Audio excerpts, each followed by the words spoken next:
লৈছে তাৰ পৰা পইচা লৈ গৰু এৰি দিছে কিমান লৈছে পইচা 500 লৈছে তাৰ আগত কোন থানাত লৈছে হা শিঙিমাৰী থানাত 500 টকা লৈ এৰি দিছে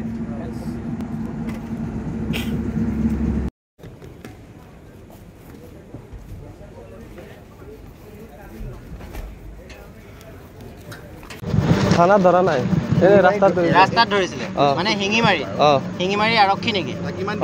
কিমান দিলা 500 টকা লৈছে 500 টকা লৈছে শিঙিমাৰী আৰক্ষী কিমানজন আছিলে আৰক্ষী গাড়ীৰ পৰা নামা নাই একজনে আহিছিল একদম নাম প্লেট চাইছা নেকি নাই চোৱা নাই নামটো নাজানা নামটো নাই গৰু আহিছে বুলি গম পাইছে গাড়ীত গৰু আহিছে গম পাই পেলাই কিমান টকা লৈছে 500 টকা লৈছে শিঙিমাৰীতে দিছে নে বেলেগত দিছে শিঙিমাৰীতে লৈছে আৰু বেলেগ জায়গাত ৰখালে কি বুলি ক'বলৈ কৈছে হা শৰ্মা কোন শৰ্মা এইটোতো আমি গম নাপাওঁ আমাক ক'বা দিছে আমি কৈছোঁ কি বুলি ভাবা শৰ্মা বুলি ক'লে বহুত কিজনক বুজায় কোনটো বুজাইছে বুলি ভাবা এইটোতো আমি গম নাপাওঁ হা শৰ্মাৰ লগত কেনেকৈ যোগাযোগ আমি ওই বগাক ফোন মাৰোঁ বগাক ফোন মাৰা গোটেই চিণ্ডিকেটটো বগাৰ পৰা বগাই শৰ্মা চত্ৰদাহে চলাই আছে হা তোমাক কিমান দিবা আমাক আমিতো গম নাপাওঁ আমাৰ 1000 দিয়ে পাৰ ডে পাৰ নাইট কি 1000 টিপ পাৰ টিপ 1000 টকা আৰু তেল মালিকে দিয়ে যাব পঠিছে তোমালোকক আপান নগাঁও যাবা বৰপেটাৰ পৰা নগাঁও কাগজ কি আছে কাগজটো একো নাই হা গৰুৰ চালান আছে পৰা আনিছে এইকেইটা বৰপেটাৰ পৰা সেই বস্তুখিনি আপোনালোকে জানিব লাগিব অসমৰ ৰাইজে সেই বস্তুটো জানিব লাগিব সেইখিনি বস্তু আপোনালোকৰ নিচিনা মানুহে আমি কাৰো নাম নকওঁ এইটো তদন্ত কৰা দায়িত্ব অসম চৰকাৰৰ এইটো পুলিচৰ দায়িত্ব এইটো এওঁলোকে কৈ আছে বৰপেটাৰ পৰা আহিছে বৰপেটাৰ পৰা ইমান দূৰ আজি গুৱাহাটী মাজমজিয়াত সোমালে সোমোৱাৰ পাছত আজি এই ইমান দূৰ বৰপেটাৰ পৰা আহি পালে আজি কোনো প্ৰশাসনে গম নাপায় নেকি যে এইখন গাড়ীত গৰু আহি আছে বুলি কেনে আপোনালোকে কওক নিশ্চয় জড়িত হৈ আছে অবভিয়াছলি জড়িত হৈ আছে নহ'লে কেনেকৈ গম পাব মই ক'লোঁ কি এখন মন্দিৰ মছজিদৰ পৰা এটা চেণ্ডেল চুৰ হ'লেও পুলিচে গম পায় প্ৰশাসনে গম পায় নাই নাম ক'ব লগা একো নাই এইটো প্ৰশাসনে উলিয়াব নহ'লে নাই সংগঠনৰ মানুহটো বাদ দিয়ক আমি স্থানীয় আমি পাব্লিক হ'ব নোৱাৰোঁ নেকি আমি পাব্লিকে ধৰিব নোৱাৰোঁ নেকি মোৰ ঘৰ হাতীগাঁও মোৰ নাম ইফতিকাৰ হুছেইন হয় হয় আৰক্ষীক এতিয়ালৈকে ফোন কৰিলোঁ আৰক্ষী এতিয়ালৈকে অহা নাই নাজানো এইটো কোন থানা পৰে এইটো মালিগাঁও থানা পৰে জালুকবাৰী থানা পৰে খবৰ দিয়াৰ পাছত এয়া নীৰৱ ভূমিকা নেকি আৰক্ষীৰ হ'ব পাৰে এতিয়ালৈকে আহি পোৱা নাই মইতো ইমাৰ্জেঞ্চিত কল কৰিছোঁ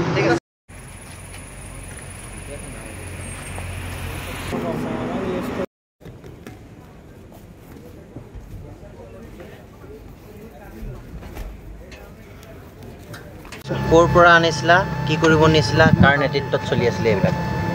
মুকলমাৰ পৰা আনিছিলোঁ 9 মাইল যাব ক'ত নিবা 9 মাইল কিমানখন গাড়ী আছে গাড়ী কেইখন আহি আছে পিছত গম পোৱা নাই মোৰখন ধৰিছে পাব্লিকে 15-16খন বুলি এতিয়া ক'লা গম নোপোৱা কাৰণটো কি এতিয়া গাড়ীটো লোড কৰি এতিয়া মই গম নাপাওঁ ন কোন জেগাৰ পৰা ক'ত কি লোড কৰি থাকে এতিয়া লিংক নাই নেকি এইটো আব্দুল হাই নাগৰি আৰু অলপ আগতে ক'লা ছফিকুল আব্দুল হাই নাগৰি কোন হয় এইটো পাছিং কিমানকৈ লয় এখন গাড়ী পাছিঙৰ নাম গম পোৱা নাই আৰু গাড়ী মালিক কোন গৰুখিনি মালিক হেৰি ৰামপুৰৰ কি নাম ইংলিছ নাম নাজানো এনেই মাতা নাম জানো ক'ত গৈ আছিল 9 মাইল যাই আছিল আগতে গৰু আনিছ নে এইফালে গৈছে নে আগতে মই আনিছোঁ এইফালে আনি হাৱে দি গৈছোঁ ছফিকুল ৰহমান কোন হয় ছফিকুল ৰহমান হেৰি গৰু যোনে তুলি দিছে কি বুলি জানো মই তেতিয়াহ'লে আকৌ মিছাকৈ কেলৈ মাতি আছোঁ এতিয়া মালিকৰ নাই অৰিজিনেল নাম নাজানো ন পাছিং কৰে তেওঁ গাড়ীগিলা পাছ কৰি দিয়ে এইটো গম নাপাওঁ সি হেৰি নাম্বাৰ দে ক'ত নম্বৰ নাই খালি দে আমি সেই কল কৰোঁ সি আমাক আহিব দে নাম্বাৰটো নাম্বাৰটো কৈছোঁ নাম্বাৰটো কোৱা কি মোৰ নামহে আবুল আবুল কি লিখা আলি গাড়ীটা ক'ৰ পৰা কি লোড হৈ আছে মইতো দুটা গম নাপাওঁ নম্বৰ লাইনাগুৰি নম্বৰটো কোৱা 600 জোৰত ক 13 ভালকৈ ৰিপিট কৰ 600 13 26 935 এইটো কি আব্দুল লাইনাগুৰি তেনেকৈ তেওঁ ডেইলি কৰাই ক'ত ঘৰ তেওঁ তোৰ ঘৰ গম নাপাওঁ তোৰ ঘৰ তেওঁ নিজে আহেনে পাৰ কৰাবলৈ তো খালি দেখা পোৱা নাই খালি ফোনতে নহয় যাব দিয়ে নেকি এতিয়া আৰক্ষী আমাক ধৰি পোৱা নাই নহ'লে বাহিৰ খানাপাৰা যেনেকৈ গড়চুক হৈ গ'ল সেইটোতো গাড়ী যায় আপোনালোকৰ হয় নেকি পুলিচে ধৰিলে কি কয় পুলিচে ধৰি পোৱা নাই মই হেৰি 4টা দিব আহিলোঁ মোক পুলিচে ধৰা নাই 6টা দিব নাই ধৰা 4টা দিব ৰাতি খানা চানা খাই অলপ বাহিৰত ওলাই আমি জি এম চিত কাম কৰোঁ ন জি এম চি কাম কৰি শেষ কৰি ইয়াতে আহোঁতে আমি দেখা পালোঁ বহুতখিনি ইয়াতে ল'ৰা থাকে আমাৰ হাজাৰপুৰৰ জাকিৰদা বুলি এজন ল'ৰা আছে তেখেতেও আছিল তেখেতক চিনি মই মাত দিলোঁ তেখেতে ক'লে আমাৰ লাচিত সেনাৰ মানুহ এইবিলাক আৰু সিহঁতে লাচিত সেনাই বুলি পৰিচয় দিলে হয়নে নহয় নাজানো আৰু তাৰপিছত আমি ক'লোঁ দাদা যদি আপোনালোক লিগেলি আছে যদি তেনেহ'লে আমি পুলিচ বা মিডিয়া মাতোঁ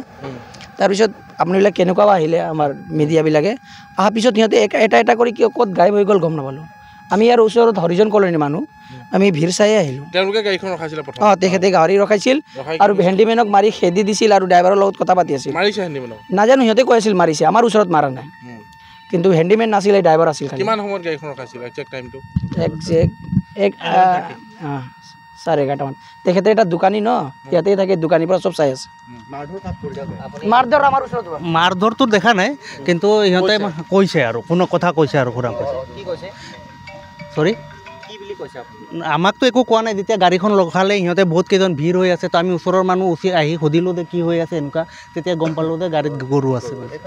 জানিব পৰা মতে আপোনালোকে কি বুলি ভাবিছিলে প্ৰথমে বা সেইজনৰ যি আচৰণ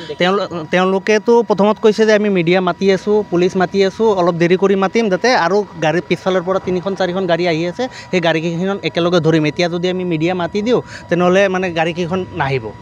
ক'লোঁ যদি আপুনি যেতিয়া আপুনিবিলাক আহিলে সিহঁতে এটা কৰি পলাই গ'ল পলাই গ'ল আপোনালোকক পৰিচয় দিওঁতে কি বুলি দিছে তেখেতসকলে লাচিত সেনাৰ মানুহ লাচিত সেনাৰ মানুহ কিমানজন আছিল 6-7জন মান মানুহ আছিল 6-7জন মান আছিল কিন্তু মোক লাচিত সেনাৰ মানুহ লগা নাই ঠিক আছে আপোনাৰ মনটোত লগা নাই তেখেতসকলে পৰিচয় দিছে পৰিচয় দি প্ৰথম আপোনালোকক কি ক'লে তেখেতৰ ষ্টেটাছ যে বোলে ৰখক আৰু গাড়ী ধৰিব আছে এতিয়া ইনফৰ্ম কৰি দিলে সেইবিলাক গাড়ী ধৰা নাখাব বোলে তাৰপিছত আমি সেইপাৰ গুচি গ'লোঁ আৰু চুপচাপ আছোঁ চাই আছোঁ পৰিস্থিতিটো কি হ'ল তাৰপিছত আপুনিবিলাকে আহিলে